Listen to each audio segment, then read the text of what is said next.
Hello guys, देखिएगा अभी हो रहे हैं सुबह के 7:20 और हो सकता है जब आपके पास ये वीडियो आ पाए तब यहाँ पे 8 बज चुके होंगे। सो यहाँ पे सिर्फ आपके पास यहाँ पे 12 बजे तक का टाइम है, क्योंकि 12 बजे आप एग्जाम देने निकल जाते हैं, भले ही आपका 1 बजे से एग्जाम हो। सो अगर आप 12 बजे तक जो भी क्वेश्चंस मैं बता रहा हूँ सभी क्वेश्चंस को अगर आप सॉल्व कर लेते हैं, देखिए 75 में से 75 मार्क्स आपको मिलेंगे, क्योंकि ये पेपर अभी सुबह सुबह वायरल हुआ है। जी हाँ, संपूर्ण पेपर का मैं सॉल्यूशन लेकर के आ गया हूँ। यहाँ पे कोई भी पार्ट मैंने नहीं बनाया है, एक ही पार्ट में आपको क्वेश्चन नंबर 1 से लेकर के क्वेश्चन नंबर यहाँ पर 23 तक के सभी क्वेश्चंस के आंसर बताए जाएंगे। सो वीडियो में अंत तक बने रहिएगा, और अगर आपको लगता है कि ये वीडियो आपके लिए यूजफुल होने वाली है, आपको सॉल्यूशन भी दिया जाएगा और यहाँ पे पेपर की पीडीएफ भी आपको प्रोवाइड करी जाएगी। सो वीडियो अंत तक देखिएगा, और अगर आपको सॉल्यूशन की पीडीएफ मिलती है तो प्लीज वीडियो को लाइक जरूर करिएगा। देखिए यहाँ पे रोल नंबर यहाँ पे आपको भरना पड़ेगा, कुछ इस प्रकार से आपका ये पेपर आने वाला है। तो सबसे पहले आपको रोल नंबर अपना भर लेना होगा। देखिए कुछ इस प्रकार से दिशा निर्देश रहेंगे, ये सारे निर्देश आपको देख लेने हैं। फिर इसके बाद यहाँ पे देखिएगा प्रश्न क्रमांक 1 आपका रहने वाला है। देखिएगा सही विकल्प चुन करके आपको लिखना है। पहला है आपका यहाँ पे सूरदास जी के गुरु कौन थे। एक एक नंबर के 6 सही विकल्प रहने वाले हैं। तो देखिए सूरदास जी के जो गुरु थे वो थे आपके वल्लभाचार्य जी। वल्लभाचार्य पे आपको क्लिक कर लेना है। इसके बाद आपका देखिएगा यहाँ पे दूसरा, शिव धनुष के टूटने पर क्रोधित क्यों हो उठे। तो देखिए यहाँ पे इसका सही आंसर हो जाएगा परशुराम जी। इसके बाद देखेंगे हम नेक्स्ट सेकंड क्वेश्चन। चलिए देख लेते हैं सेकंड क्वेश्चन किस प्रकार से यहाँ पे जो सही विकल्प है आगे के पूछे जाएंगे। तो यहाँ पे देखिएगा दिया गया है, नेताजी की मूर्ति पर चश्मा कौन लगाता था। तो कैप्टन चश्मे वाला लगाता था। रौद्र रस का यहाँ पे स्थायी भाव पूछा गया है। तो रौद्र रस का जो स्थायी भाव है यहाँ पे आपको लगा लेना है यहाँ पे क्रोध, कुछ इस प्रकार से।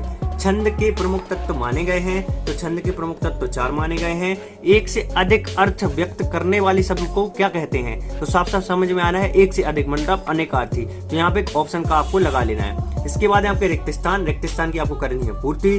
श्री कृष्ण खालिस्तान पर चढ़ गए। तो देखिए श्री कृष्ण राजनीति पर चढ़ गए। इसके बाद आपका आत्मकथ्य के कवि खालिस्तान है। तो आत्मकथ्य के जो कवि हैं वो हैं जयशंकर प्रसाद। इसके बाद आपका देखिएगा ताज की मूर्ति खालिस्तान ने बनवाई थी। तो देखिए मकराना मारवत। क्या होगा इसका सही आंसर, देख लीजिए आप कुछ इस प्रकार से मकराना मारवत आपको लिखना है। जल्दी से आपको इसका स्क्रीनशॉट कर लेना है, मकराना मारवत। इसके बाद आपका देखिएगा यहाँ पे बलक बिन भगत का बेटा खालिस्तान था। तो बलक बिन भगत का बेटा देखिएगा सुस्त तथा बौंदा था। कैसा था, सुस्त तथा बौंदा। इसके बाद है आपका नेक्स्ट देखिएगा, सिंगार रस का स्थायी भाव पूछा गया है। तो रति हो जाएगा यहाँ पे सिंगार रस का स्थायी भाव। इसके बाद है आपका यहाँ पे दोहा जो छंद है उसमें कुल कितनी मात्राएं होती हैं। तो दोहा छंद में है आपकी 24 मात्राएं, कुछ यहाँ पे आपको भरना है 24। इसके बाद आपका एक वाक्य एक शब्द में उत्तर आपको बताना है। तो ये देखिएगा एक नंबर के 6 क्वेश्चन होने वाले हैं। तो पहला क्वेश्चन है आपका, गोपियां किसे प्रेम करती थी। तो गोपियां श्री कृष्ण भगवान को प्रेम करती। क्या हो जाएगा, श्री कृष्ण को। इसके बाद है आपका, सूरदास जी ने किस भाषा में काव्य की रचना की हुई है। तो ब्रज भाषा में काव्य की रचना की हुई है। रामचरितमानस की रचना किस भाषा में हुई है। तो रामचरितमानस की जो रचना है वो अवधी भाषा में हुई है। क्या भरेंगे आप यहाँ पे, अवधी। इसके बाद है आपका यहाँ पे, छायावाद का प्रारंभ कब हुआ। तो सन 1920 में हुआ, सन 1920 में।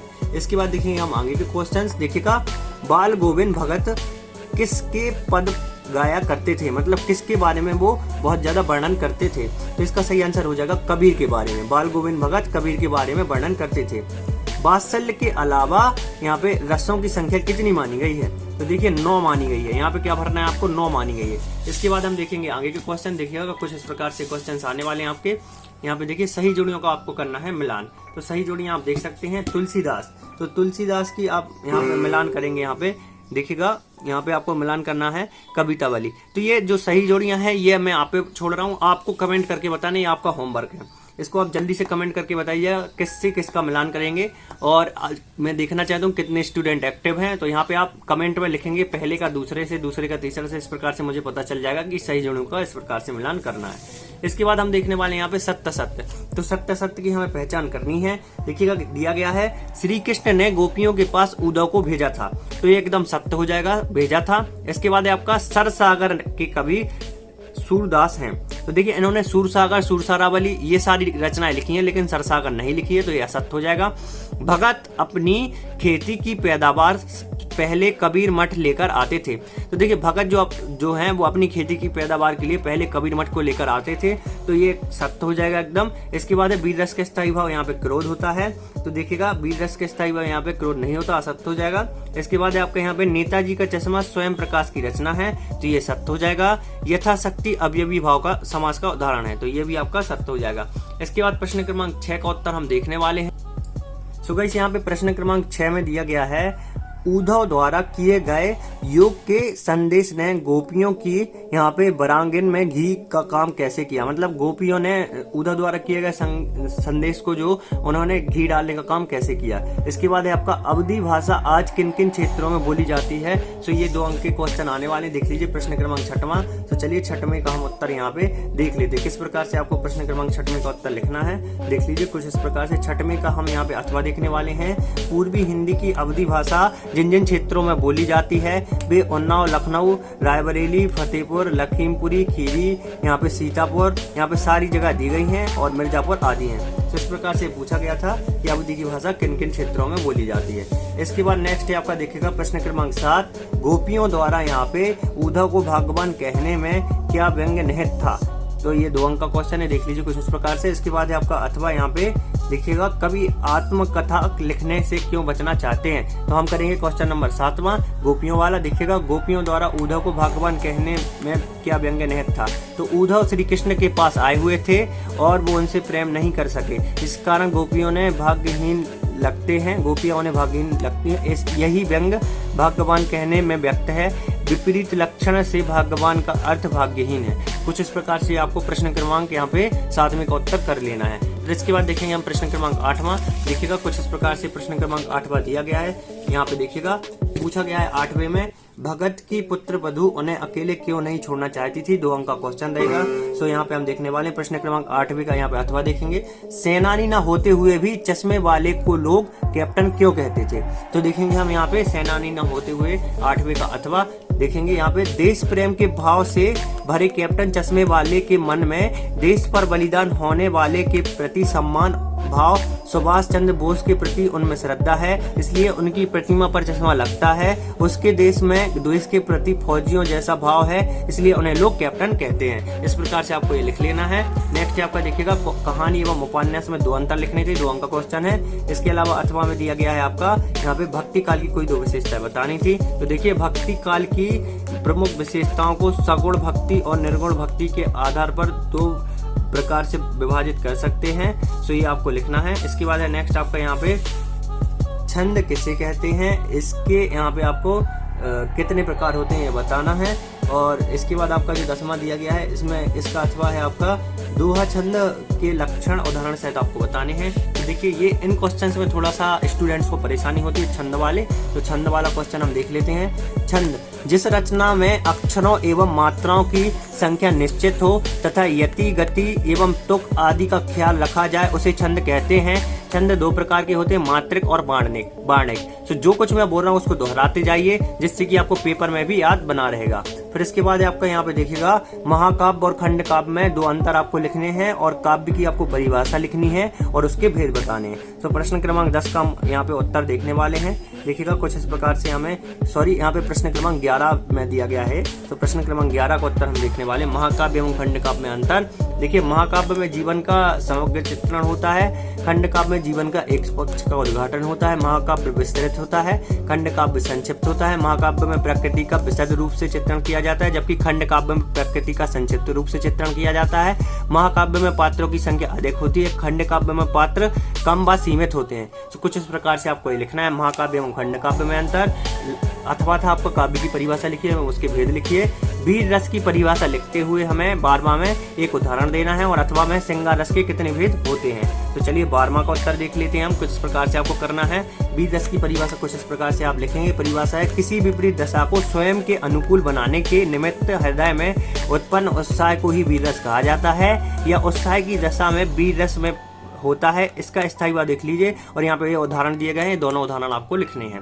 फिर इसके बाद हम देखने वाले यहाँ पे देखिएगा अथवा जो दिया गया था सिंगारस वाला, तो ये हम करेंगे नहीं, अथवा मैं अभी आपको नहीं बता रहा हूँ, अथवा जल्दी आपको बताया जाएगा। तो यहाँ पे दिया गया है निम्नलिखित में से किन्हीं दो की आपको संधि विच्छेद करने थे। तो देखिए हिमालय, जगदीश और मनोरथ, तो हमने तीनों का कर दिया है, आपको जो भी सही लगे उसको आप देख लीजिएगा। हिमालय का हो जाएगा हेमदनालय, जगदीश का हो जाएगा जगद्धनीश, मनोरथ का हो जाएगा मन्हाधन रथा। तो इस प्रकार से आपको करना है। यहाँ पे अथवा में दिया गया है निम्नलिखित में से किन्हीं दो की समास विग्रह करने थे, तो ये समास विग्रह वाला मैं नहीं बता पाऊंगा, क्योंकि अथवा नहीं बता पाऊंगा, वीडियो बहुत ज्यादा लंबी हो जाएगी। अथवा की मैं पीडीएफ बता दूंगा सॉल्यूशन की कैसे आपको डाउनलोड करनी है। यहाँ पे देखिए प्रश्न क्रमांक जो 14 दिया गया है निम्नलिखित मुहावरों के अर्थ लिखना है आपको। घी के दिए जलाना, आंखों के तारा होना, अथवा में नेपा शब्द से किसे कहते हैं उदाहरण सहित आपको समझाना है। तो देखिए घी के दिए जलाना मतलब प्रसन्न होना, तो इसका प्रयोग करेंगे हम। तो पुत्र की नौकरी के बाद उसके घर में घी के दिए जलते हैं, और आंखों का तारा होना अत्यधिक प्रिय। देखिएगा श्रवण कुमार अपनी माता के आंखों के तारा थे। तो कुछ इस प्रकार से क्वेश्चन नंबर 14 का आंसर हो जाएगा। इसके बाद दिया गया है आपका क्वेश्चन नंबर 15। तो देखिएगा क्वेश्चन नंबर 15 में वाक्य अशुद्ध दिए गए हैं, इनको शुद्ध करके हमें लिखना है। तो देखेंगे हम क्वेश्चन नंबर 15 का उत्तर कुछ इस प्रकार से हम यहाँ पे देखेंगे, देख सकते हैं यहाँ पे क्वेश्चन नंबर 15 का उत्तर है श्री कृष्ण के अनेकों नाम है, वह एक आंख से काना है। तो इसका सही हो जाएगा श्री कृष्ण के अनेक नाम है, वह काना एक आंख से है। तो इस प्रकार से यहाँ पे आपको दोनों सही करके लिखने थे। अथवा में है निम्नलिखित वाक्यांशों को एक शब्द में आपको बताना था, तो ये आपको देख लेना है। इसके बाद है यहाँ पे क्वेश्चन नंबर 16। क्वेश्चन नंबर 16 है आपका, यहाँ पे देखिए पद्य साहित्य से आप क्या समझते हैं लिखना है। सूरदास की दो काव्यगत विशेषताएं आपको बतानी है। तो देखेंगे हम क्वेश्चन नंबर 16 जो कि 2 अंक आपका है। तो देख सकते हैं कुछ इस प्रकार से पद्य साहित्य से हम क्या समझते हैं। हम पद्य काव्य कविता के बारे में यह समझते हैं कि यह विधा जिसमें कि हम किसी मनोरथ या फिर कहानी को कलात्मक रूप से किसी भी भाषा में व्यक्त कर सकते हैं। कविता का शाब्दिक अर्थ होता है काव्यात्मक रचना या फिर कविता की कृति, या जो छंदों की जगहों को विविधता बांधी जाती है। तो इस प्रकार से इसका आंसर हम लिखेंगे। इसके बाद नेक्स्ट आपका देखिएगा यहाँ पे सूरदास की दो काव्यगत विशेषताएं, सो ये आपको खुद से करना है, अथवा जैसा कि मैंने आपको बताया हुआ है। इसके बाद आपका प्रश्न क्रमांक 17 काव्य की परिभाषा देनी है, 2 अंक का क्वेश्चन है। अथवा में है महाकाव्य किसे कहते हैं। तो क्वेश्चन नंबर 17 का आंसर हम देखेंगे। देखिएगा कुछ इस प्रकार से काव्य की परिभाषा किस प्रकार से आपको लिखनी है। काव्य वह रचना है जिससे चित्त किसी रस या फिर मनोवेग से पूर्ण हो, अर्थात वह जिसमें चुने हुए शब्दों के द्वारा कल्पना मनोवेगों का प्रभाव डाला जाता है, छंदबद्ध रचना काव्य कहलाती है। आचार्य विश्वनाथ ने काव्य को परिभाषित करते हुए लिखा है, वाक्यात्मक रसात्मक काव्य, मतलब कि रसयुक्त वाक्य को ही काव्य कहा जाता है। फिर इसके बाद देखिएगा यहाँ पे नेक्स्ट क्वेश्चन जो दिया गया है, प्रश्न क्रमांक 18 दिया गया है। सूरदास अथवा जयशंकर प्रसाद की कोई 2 रचनाएं लिखते हुए हमें उनकी काव्यगत विशेषता बतानी है। 19वां है आपका स्वयं प्रकाश अथवा राम वृक्ष बैनीपुरी की 2 रचनाएं लिखते हुए यहाँ पे हमें उनकी यहाँ पे विशेषताएं बतानी है। 20वां है आपका देखिएगा किसी एक विषय पर हमें निबंध लिखना है, जैसे कि राष्ट्रीय एकता मेरा विद्यालय। तो ये 3 अंक का क्वेश्चन है आपका। और अथवा में है आपका यहाँ पे देखिएगा नेताजी का चश्मा पाठ का उद्देश्य हमें लिखना है। इसके बाद देखेंगे हम 21वां क्वेश्चन। देखिएगा कुछ इस प्रकार से 21वां आपको पूछा जाएगा। 21वां देखिए निम्नलिखित गद्यांश आपठित गद्यांश को हमें पढ़ करके आंसर देने हैं, जिसमें कि पहला पूछा गया उपयुक्त गद्यांश का उपयुक्त शीर्षक देना है। तो ये मानव वाला आपका गद्यांश रहेगा, स्क्रीनशॉट आप कर लीजिए। इसके बाद आपका देखिएगा यहाँ पे अथवा इसी में गद्यांश में, इसमें भी हमें देखिएगा इस गद्यांश को पढ़ करके आंसर देने हैं। तो ये गद्यांश दिया गया है कुछ इस प्रकार से, और यहाँ पे इसके क्वेश्चंस दिए गए हैं, देख लीजिए कुछ इस प्रकार से। मनुष्य को क्या करना चाहिए, आदमी का जन्म किस उद्देश्य से हुआ है, इस पद्यांश का हमें उचित शीर्षक बताना था। इसके बाद आपका देखिएगा क्वेश्चन नंबर 22वां, अपने प्राचार्य को शाला छोड़ने पर यहाँ पे टीसी की यहाँ पे हमें एप्लीकेशन लिखनी है और आवेदन देना है। तो इसके बाद लास्ट आपका जो क्वेश्चन बचता है देखिएगा इसी के अथवा का दिया गया है, प्रथम श्रेणी में उत्तीर्ण होने पर अपने मित्र को पत्र लिखकर बधाई देनी है। और 23वां क्वेश्चन है आपका निम्नलिखित में से किसी एक विषय पर 100 से 120 शब्दों में यहाँ पे निबंध लिखना है। तो ये विषय दिए गए हैं 4, इनमें से किसी भी एक विषय पर हमें निबंध लिखना है। तो कुछ इस प्रकार से आपका ये पेपर आने वाला है। तो यहाँ पे देख लीजिए कुछ इस प्रकार से पेपर आएगा। चलिए अब हम देखेंगे इन क्वेश्चंस की जो मैंने यहाँ पे सॉल्यूशन के साथ PDF बनाई हुई है, देख लीजिए कुछ इस प्रकार से। तो इसको हम कैसे डाउनलोड कर सकते हैं। सो गाइस इसको डाउनलोड करना बहुत ही आसान है, मैं डायरेक्टली आपको डाउनलोड करके ही दिखाने वाला हूँ। सबसे पहले देखिएगा आपको क्या लिखना है, स्टडी नोट्स पीजे। कुछ इस प्रकार से आपको लिखना है स्टडी नोट्स पीजे, फिर यहाँ पे कर देना है सर्च। जैसे ही आप सर्च करेंगे फर्स्ट रिजल्ट आपको दिखेगा, इस पर करना है आपको क्लिक। इस पर क्लिक करने के बाद देखिएगा आपको एमपी बोर्ड, एमपी बोर्ड पे हम करेंगे क्लिक। एमपी बोर्ड के बाद देखिए हमें कक्षा 10वीं का हमें चाहिए हिंदी, तो हिंदी पे हम कर देंगे क्लिक। हिंदी पे क्लिक करने के बाद देखिए पूरा पेपर डला हुआ है हिंदी का कुछ इस प्रकार से। फिर हम नीचे आएंगे, संपूर्ण पेपर हमने लिख भी दिया है ताकि आपको कोई भी समस्या ना हो। फिर हमें चाहिए सॉल्यूशन की पीडीएफ, तो सॉल्यूशन की पीडीएफ देखिएगा, पेपर की पीडीएफ यहाँ पे डली, सॉल्यूशन की यहाँ पे। जैसे ही हम सॉल्यूशन की पीडीएफ पे क्लिक करेंगे जीमेल मांगेगा, जीमेल जैसे ही हम करेंगे ये देखिए डाउनलोड हो चुका है। कुछ इस प्रकार से डाउनलोड होने लगा है, देखिए ये पूरा डाउनलोड हो चुका है। तो यही पीडीएफ मैंने आपको दिखाई हुई थी। और देखिए अभी क्वेश्चन नंबर 17 तक मैंने सभी क्वेश्चंस बता दिए हैं। क्वेश्चन नंबर 18 आपको सेकंड पार्ट में मिलेगा क्योंकि वीडियो बहुत ज़्यादा लंबी हो चुकी है।